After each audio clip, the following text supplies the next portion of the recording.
오늘 우리에게 주시는 하나님의 말씀입니다. 신약성경 누가복음 12장 13절로 21절까지 말씀입니다. 누가복음 12장 13절로 21절 말씀입니다. 이 계시의 말씀을 봉독할 때 다 함께 살아계신 하나님의 음성을 들으실 수 있기를 바랍니다. 무리 중에 한 사람이 이르되 선생님, 내 형을 명하여 유산을 나와 나누게 하소서 하니, 이르시되 이 사람아, 누가 나를 너희의 재판장이나 물건 나누는 자로 세웠느냐 하시고, 그들에게 이르시되 삼가 모든 탐심을 물리치라. 사람의 생명이 그 소유에 넉넉한 데 있지 아니하니라 하시고, 또 비유로 그들에게 말하여 이르시되 한 부자가 그 밭에 소출이 풍성하매 심중에 생각하여 이르되 내가 곡식 쌓아둘 곳이 없으니 어찌할까 하고, 또 이르되 내가 이렇게 하리라. 내 곡간을 헐고 더 크게 짓고 내 모든 곡식과 물건을 거기 쌓아두리라. 또 내가 내 영혼에게 이르되 영혼아, 여러 해 쓸 물건을 많이 쌓아두었으니 평안히 쉬고 먹고 마시고 즐거워하자 하리라 하되, 하나님은 이르시되 어리석은 자여, 오늘 밤에 내 영혼을 도로 찾으리니 그러면 내 준비한 것이 누구의 것이 되겠느냐 하셨으니, 자기를 위하여 재물을 쌓아두고 하나님께 대하여 부요하지 못한 자가 이와 같으니라. 아멘. 오늘 본문 말씀이 들어있는 누가복음 12장은 우리가 가지고 있는 재물을 어떤 관점에서 보아야 하고, 또 우리가 가진 재물을 어떻게 사용해야 하는가에 대한 귀한 지혜를 담은 귀한 주님의 말씀입니다. 오늘 본문 말씀, 특별히 12장 1절 말씀은 이렇게 시작이 되고 있습니다. 예수님께서 많은 무리들 앞에서 강론하고 계실 때 일입니다. 얼마나 많은 사람들이 있었는지 성경은 이렇게 말씀하고 있습니다. 그동안에 무리 수만 명이 모여 서로 밟힐 만큼 되었더니, 이렇게 많은 사람들이 모여서 예수님의 말씀을 듣고 있었을 때 무리 중에서 한 사람이 예수님께 이와 같은 요청을 합니다. 선생님, 내 형을 명하여 유산을 나와 나누게 하소서. 조금은 뜬금없는 그와 같은 그런 요청이 예수님께 드려졌습니다. 왜 이 사람이 이와 같은 요청을 하게 되었는지 정확하게 알 수는 없지만, 아마도 예수님께서 앞에서 강론하고 있으셨던 말씀과 연관이 있지 않았을까 하는 상상을 해볼 수 있겠습니다. 예수님께서는 한창 바리새인들의 누룩, 다시 말하면 바리새인들의 외식함에 대하여 말씀하시는 중이었습니다. 바리새인들이 겉으로는 경건한 척하고 율법을 다 지키는 것처럼 행동하지만 실상은 그러지 못한 것에 대하여 경고하고 계시는 말씀이었습니다. 그때 이 이야기를 듣고 있었던 한 사람이 아마도 바리새인인 자신의 형이 생각나지 않았을까 하는 그런 추측이 듭니다. 그렇습니다. 우리 형이 바로 그런 사람입니다. 하나님을 잘 믿는 척, 경건한 척 하지만 나에게 유산까지 가로챈 그런 사람이에요. 그런 마음으로 예수님께 불쑥 이와 같은 요청을 하지 않았을까요? 선생님, 내 형을 명하여 유산을 나와 나누게 하십시오. 우리 형은 나쁜 사람입니다 라는 마음을 담아서 바리새인인, 어쩌면 그 형을 그런 생각을 하면서 그렇게 이야기를 하고 있지 않았을까 하는 상상을 해보게 됩니다. 예수님께서는 이 사람의 요청에 대하여 이렇게 반응을 하시지요. 누가 나를 너희의 재판장이나 물건 나누는 자로 세웠느냐 하시고, 그들에게 이르시되 삼가 모든 탐심을 물리치라. 사람의 생명이 그 소유에 넉넉한 데 있지 아니하니라 라고 말씀을 하셨습니다. 아주 단호한 듯 보이는 말씀이기는 하지만, 그러나 곰곰이 말씀을 또 살펴보면 조금은 모호한 듯 보이는 그런 말씀이기도 합니다. 이 짧은 말씀 속에는 두 가지 중요한 주제어가 등장하고 있습니다. 첫 번째 주제어는 물건, 소유, 탐심으로 구성되어 있는 그런 주제입니다. 또 다른 주제어가 있는데 그것은 갑자기 등장한 주제어입니다. 바로 생명이라고 하는 주제어입니다. 왜 예수님께서는 지금 자신의 재산, 특별히 자신이 받아야 할 유산에 대해서 말씀하고 있는 이 사람을 향하여서 생명에 대해서 이야기를 말씀하셨을까요? 왜 예수님께서는 이 재산과 관련된 이야기를 하시면서 생명이라고 하는 단어를 꺼내셨을까요? 이 말씀이 조금은 어렵게 느껴집니다. 우리가 가지고 있는 재산이나 소유나 물건에 대해서 늘 더 가지고 싶은 그런 욕망을 가지고 있습니다. 더 많은 것을 가지고 싶어 하고 더 좋은 것을 가지고 싶어 합니다. 그리고 더 많은 것을 가지고 있는 사람들을 보면 부럽게 느껴지기도 합니다. 당연한 마음 아니겠습니까? 더 나아가서 이와 같은 마음이 있어야, 적어도 이와 같은 욕심이 있어야 우리가 조금이라도 더 노력하고 더 열심히 일하며 살지 않겠습니까? 그러니 이와 같이 열심히 살아가는 것, 이것이 결코 나쁜 것이라 말할 수는 없을 것입니다. 더 많은 것을 갖기 위해서 노력하는 것을 나쁘다라고만 말할 수는 없겠지요. 우리가 그렇게 또 살아가고 있기 때문이기도 합니다. 그런데 주님께서는 이와 같은 우리들의 삶을 잘 알고 계시는 그 주님께서는 이렇게 말씀을 하십니다. 삼가 모든 탐심을 물리치라. 사람의 생명이 그 소유에 넉넉한 데 있지 아니하니라. 이 말씀을 가만히 살펴보고 또 묵상을 해보면 두 가지 관점이 있음을 다시 보게 됩니다. 물건이나 소유와 관련해서 탐심을 가지고 접근하는 방식이 하나이고, 또 하나의 방식은 생명의 문제와 관련하여 접근하는 방식이라는 사실을 알게 됩니다. 소유와 물질이 잘못된 것은 아니지만 탐심에 그만 사로잡히게 된다면 그것은 옳은 길이 아니다라고 하는 주님의 말씀이기도 합니다. 그러나 동시에 한편으로는 이 모든 것들은 생명과 관련해서 생각해야 된다라고 하시는 주님의 또한 관점 말씀이기도 하겠습니다. 주님께서는 그리고 이 한 가지 비유를 말씀하십니다. 한 부자가 있었습니다. 그는 어느 가을에 풍성한 소출을 거두게 됩니다. 얼마나 많은 소출을 거두게 되었는지 그만 그 곡식을 쌓아둘 곡간이 모자랄 지경이 되었습니다. 그러자 부자는 여러 생각을 합니다. 그리고 나름대로 결정을 하게 됩니다. 내가 이렇게 해야 되겠다. 이 모든 곡식들을 더 잘 보관하기 위해서 더 큰 곡간 창고를 지어야 되겠다. 그리고 그 마음에 그 모든 것을 짓고 난 다음에 다음과 같은 생각을 합니다. 자, 이제 되었다. 여러 해 쓸 물건을 많이 쌓아두었으니 이제 평안히 쉬고 먹고 마시고 즐기자. 이제 안전하다. 잘 되었다. 라고 그렇게 말을 하였다는 것입니다. 그때 하나님께서 말씀하시기를 어리석은 자여 오늘 밤에 내 영혼을 도로 찾으리니 그러면 내가 준비한 것이 누구의 것이 되겠느냐라고 하나님께서 물으셨다라고 하는 내용입니다. 바로 이것이 예수님께서 말씀하신 비유의 내용입니다. 여러분이 예수님께서 이 비유를 통하여 말씀하시는 중심 메시지는 무엇이겠습니까? 조금은 과장돼 보이는 말씀이기도 하지요. 조금 과장되어서 재산과 생명의 관계를 보다 극명하게 보여주기 위하여 과장되어 포장된 그런 비유처럼 보이기도 합니다. 그런데 이 중심 메시지, 이 말씀을 통해 주님께서 하시고자 하시는 중심 메시지는 과연 무엇일까요? 자세히 살펴보면 흥미로운 구조가 있음을 알게 됩니다. 자, 부자에게는 지금 소출이라고 하는 것이 있습니다. 그 소출은 지금 넘쳐나는 소출입니다. 창고에 다 들어가지 못할 만큼 많은 소출이 그에게 주어졌습니다. 이 소출은 재산이라고도 할 수 있겠죠. 또 부라고도 그렇게 말할 수 있겠습니다. 다시 곡간을 지을 만큼 그만큼 수많은 재산이 생겼습니다. 또 부가 생겨났습니다. 자, 그리고 이 재산은 자기가 얻게 된 이 소출은 자기 마음대로 할 수 있는 권한이 주인에게 당연히 있을 것입니다. 어떻게 해야 할지 곰곰이 생각하던 그는 이 모든 것들을 자기를 위하여 모아두기로 결정을 하였습니다. 그리고 창고를 더 크게 짓기로 하였습니다.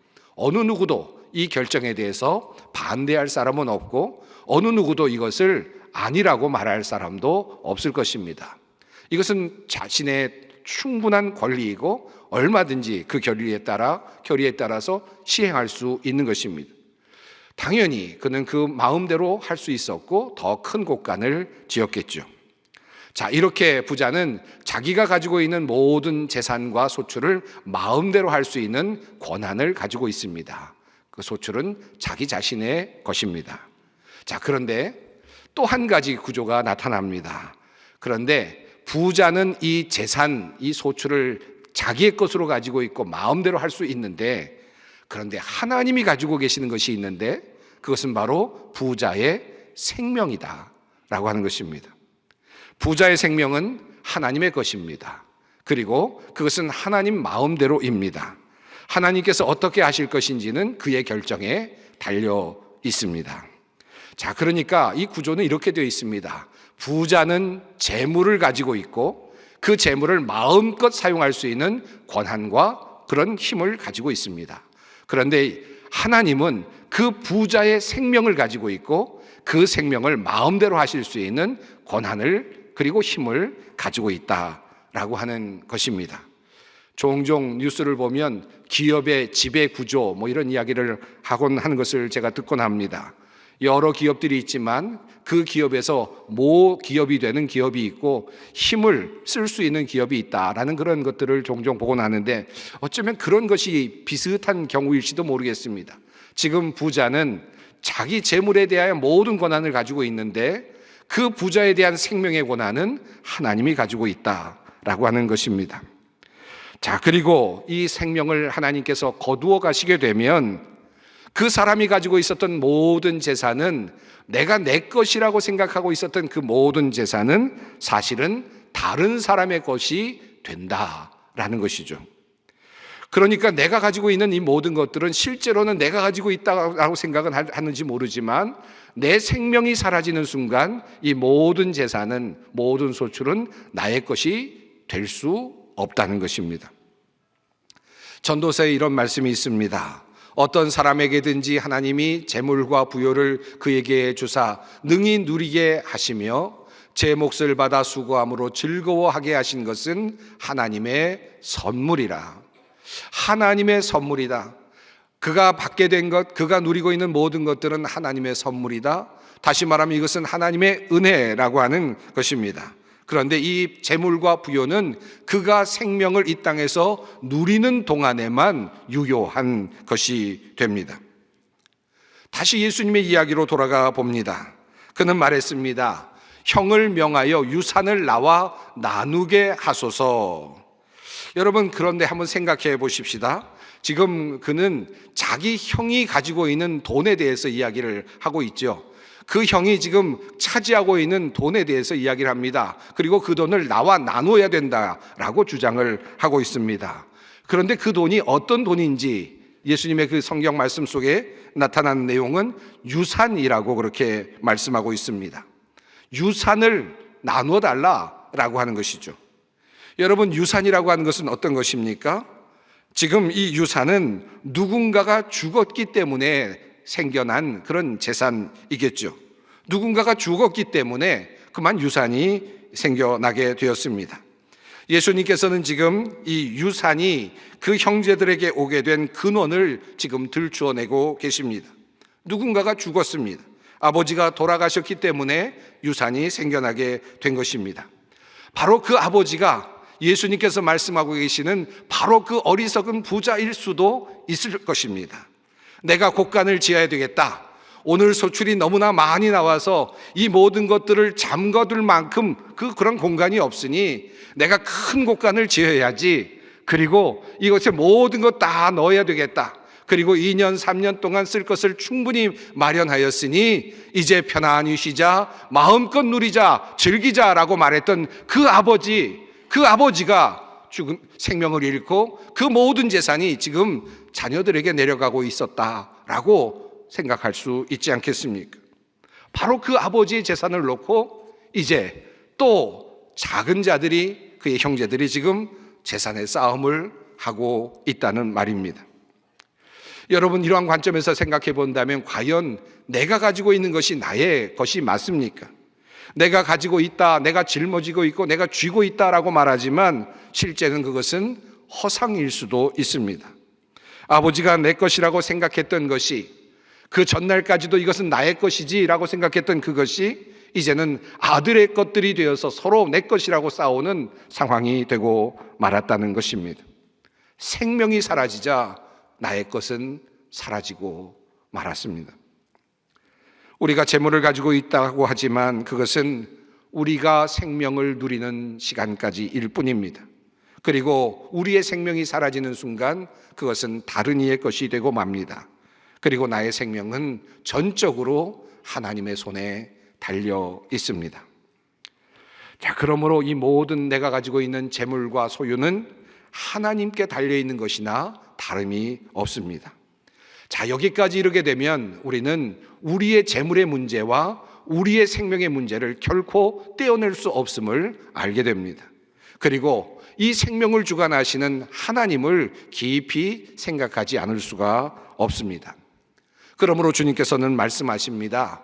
자기를 위하여 재물을 쌓아두고 하나님께 대하여 부요하지 못한 자가 이와 같으니라. 여기 이 말씀을 보면 자기를 위하여라는 말과 하나님에 대하여라고 하는 말이 대조가 되고 있음을 볼 수 있습니다. 내가 가진 재물을 나를 위하여 사용할 것인가? 내가 가지고 있다는 이 재물을 나만을 위해서 사용할 것인가? 아니면 하나님에 대하여 이 재물을 사용할 것인가? 라고 하는 질문을 예수님께서 하고 계십니다. 이것을 주님께서는 하나님에 대하여 부요한 자라고 그렇게 다시 말씀하고 계십니다. 자, 그렇다면 하나님에 대하여 부요한 자가 된다는 것은 어떻게 하는 것을 말합니까? 오늘 본문 말씀을 여기까지만 끊어서 보게 되면 사실은 해답은 정확하게 드러나지 않는 듯 보입니다. 그리고 다른 이야기가 이어지죠. 너희는 근심하지 말라, 그리고 두려워하지 말라라고 하는 주님의 말씀이 이어집니다. 그런데 사실은 앞선 이야기는 어리석은 부자의 비유이고 또 뒤에 나오는 내용은 염려하지 말라라고 하는 예수님의 강화의 말씀이지만 이것을 우리는 종종 독립된 교훈으로 따로 읽곤 하지만 사실은 이 맥락을 따라가다 보면 이 이야기가 서로 아주 밀접하게 연결되어 있다는 사실을 깨닫게 됩니다. 그 중요한 단서가 바로 창고, 곳간이라고 하는 단어입니다. 예수님께서는 부자가 많은 소출을 얻게 된 다음에 내가 이제 창고를 지어야 되겠다, 곳간을 지어야 되겠다라고 마음에 결심을 하는 내용을 말씀하시지 않습니까? 그때 사용된 단어가 헬라어로 아포데케라고 하는 그런 단어입니다. 창고라고 하는 뜻을 가지고 있습니다.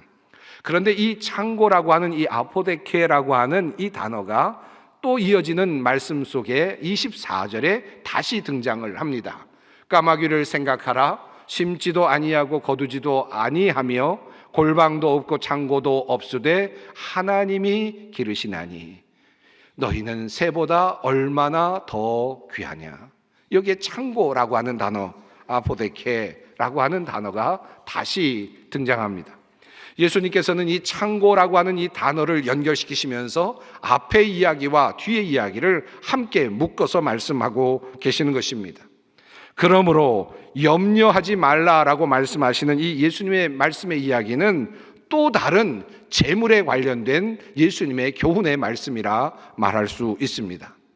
어떻게 생각해 보면 어리석은 부자에 대한 이야기는 부자인 사람들, 재물이 많은 사람들을 향한 예수님의 재물에 관한 말씀이라고 할 수 있겠고, 또 염려하지 말라라고 하는 말씀은 재물이 없는 사람들, 하루하루 근심과 걱정으로 살아가는 사람들을 향한 재물에 관련된 주님의 교훈의 말씀이라고 그렇게 정리할 수도 있을 것입니다. 또 한편으로 앞선 비유 속에서는 우리의 소유가 실은 우리의 소유가 아니라는 사실을 말씀하고 있다면, 염려하지 말라라고 하는 이 말씀 속에서 주님은 우리가 소유를 가지고 있지 못할지라도 주님께서 우리의 모든 필요를 채워주고 계신다라는 그런 말씀을 하고 계신다라고 할 수 있겠습니다. 어리석은 부자가 곡간을 지으려고 하고 있었다면 그 곡간을 짓고자 하는 중심되는 이유가 있었을 것입니다. 그것은 바로 미래에 대한 염려와 걱정이었겠죠. 즉 인간이 곡간을 짓게 되는 근본적인 이유가 있다면 염려와 그리고 걱정일 것입니다. 그런데 주님께서는 그러한 사람들에게 이렇게 말씀을 하십니다. 백합화를 생각하여 보라. 실도 만들지 않고 짜지도 아니하느니라. 그러나 내가 너희에게 말하노니 솔로몬의 모든 영광으로도 입은 것이 이 꽃 하나만큼 훌륭하지 못하였느니라. 오늘 있다가 내일 아궁이에 던져지는 들풀도 하나님이 이렇게 입히시거든 하물며 너희일까 보냐. 믿음이 작은 자들아, 너희는 무엇을 먹을까 무엇을 마실까 하여 구하지 말며 근심하지도 말라. 이 모든 것은 세상 백성들이 구하는 것이라. 너희 아버지께서는 이런 것이 너희에게 있어야 할 것을 아시느니라. 자, 이렇게 말씀하신 주님께서는 이어서 소망의 말씀을 이렇게 덧붙이셨습니다. 다만 너희는 그의 나라를 구하라. 그리하면 이런 것들을 너희에게 더 하시리라.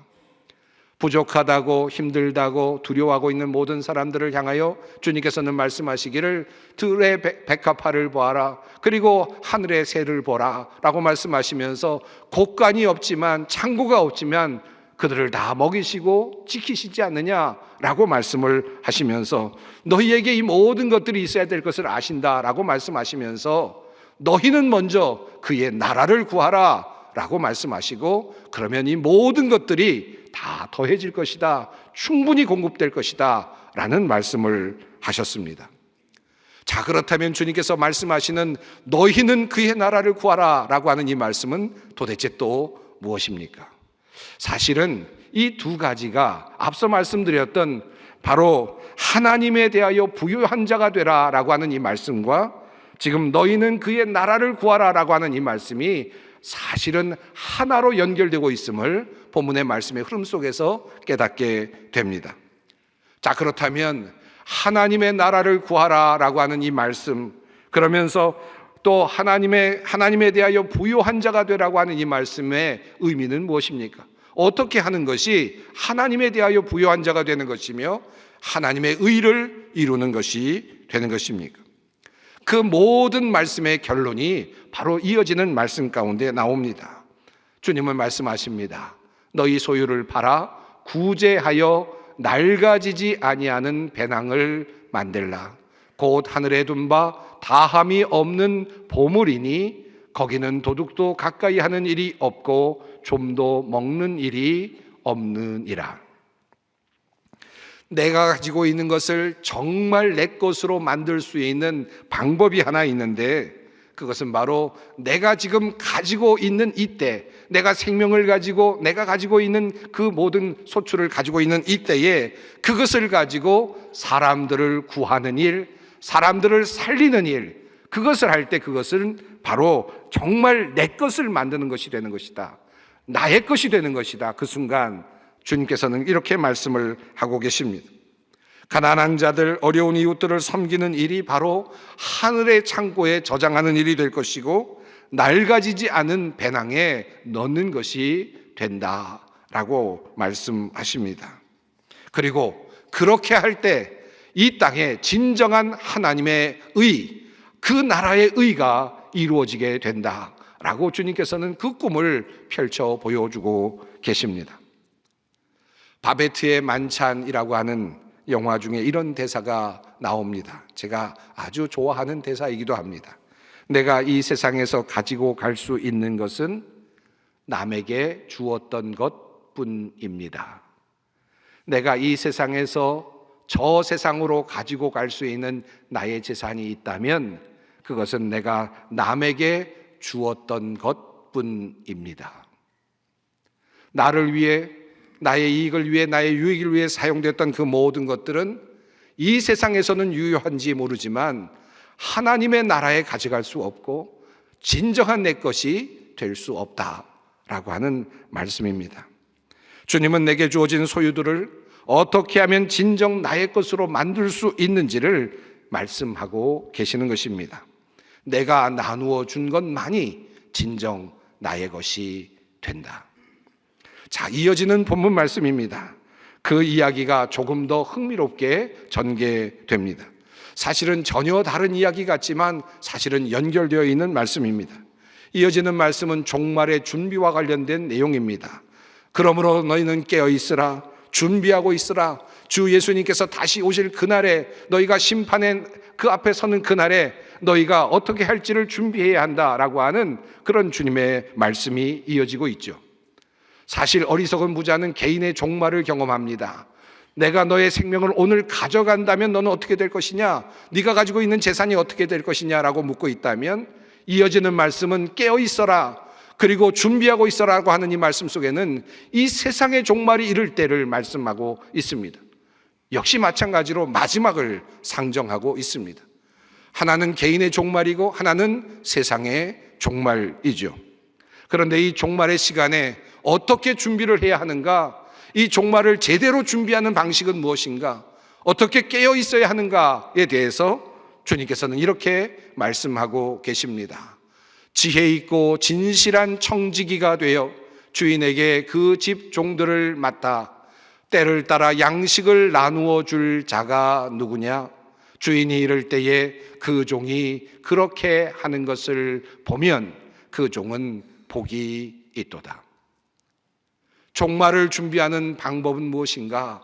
우리가 어떻게 하면 예수 그리스도께 오시는 그 재림의 순간에 진정 바르게 그 재림을 준비할 수 있으며 우리의 심판을 준비할 수 있는가라고 하는 것에 대하여 주님께서 말씀하시기를, 주님께서 주인이 이 땅에 오셨을 때 종들이 때를 따라 양식을 나누어 주고 있는 모습을 보신다면 주님께서 기뻐하실 것이다.